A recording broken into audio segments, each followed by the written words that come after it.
En politique, tout juste abrogée, la loi fiscale du gouvernement est de retour à l'Assemblée.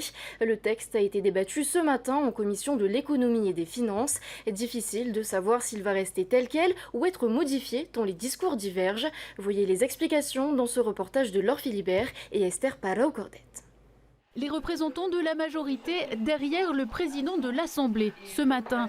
Au lendemain de l'annonce de l'annulation de la loi fiscale par le Conseil d'État, les élus du groupe Tavini Atira sont venus nombreux en commission de l'économie, à commencer par le chef de file Oscar Temaru, une commission où le même texte était proposé. Je dirais qu'il y avait surtout eu un manque de sincérité dans toutes les réponses qui nous ont été apportées, même limite mensonger, je dirais, sur l'impact de cette loi fiscale. On a beaucoup manqué d'éclairage chiffré et surtout, on était très étonnés de l'attitude de la majorité et du président de l'Assemblée qui n'ont pas dit un mot. Il y avait l'opportunité là de revoir sa copie, de tenir compte de tout ça, de faire un bilan d'étape à 3 mois et de modifier. Et le président du pays semblait aller dans ce sens-là.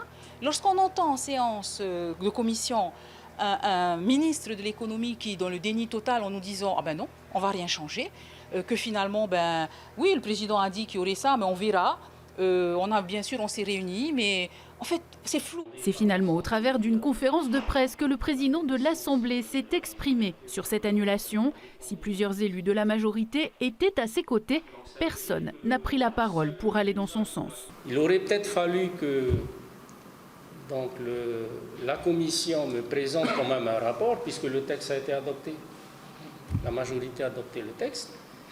Et ensuite, qu'en séance, le gouvernement revienne avec les 2 articles pour les retravailler en séance. C'est peut-être ce que ça veut dire. Mais si tel est le cas, on reste sur notre faim. Hier, le président du pays prenait acte depuis Singapour de ce problème de forme. Mais pour le président de l'Assemblée, même s'il a le soutien de la majorité, ce texte ne correspond pas tout à fait à ce qui était attendu. Nous attendions une réforme qui correspondait à un message politique délivré lors de la propagande électorale, et on vient avec une modification de certains textes, avec quelques petites taxes dedans. Et bien entendu, même le gouvernement n'était pas tout à fait satisfait. Quand ce texte sera examiné en séance plénière, aucune date n'est avancée. La représentante non inscrite Nicole Sanquer en appelle au haut-commissaire. J'interpelle le haut-commissaire qui doit prendre des mesures parce qu'aujourd'hui, depuis l'annulation de la loi fiscale, le budget de notre pays est insincère. Oscar Temaru s'est exprimé et pour lui, c'est l'indépendance la solution. Donc, chiche. Le haut-commissaire qui justement effectuera demain une visite de la commune de Paea dont le maire n'est autre que Tony Géros. Il est donc probable que la question soit évoquée.